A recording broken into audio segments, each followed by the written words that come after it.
বাংলাদেশের বর্তমানে বিভাগের সংখ্যা কয়টি? ৮টি। আয়তনে সবচেয়ে বড় বিভাগ কোনটি? চট্টগ্রাম। আয়তনে সবচেয়ে ছোট বিভাগ কোনটি? ময়মনসিংহ।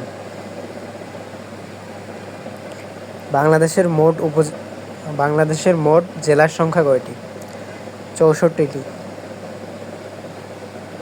বর্তমানে বাংলাদেশের সিটি কর্পোরেশনের সংখ্যা কয়টি? ১২টি। বাংলাদেশের উপজেলার সংখ্যা কয়টি? ৪৯৫টি। বাংলাদেশের বৃহত্তম উপজেলা কোনটি? শ্যামনগর।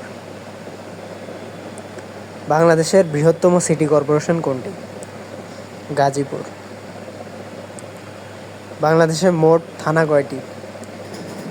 ৬৫২টি। বাংলাদেশের বৃহত্তম গ্রাম কোনটি? বানিয়াচং।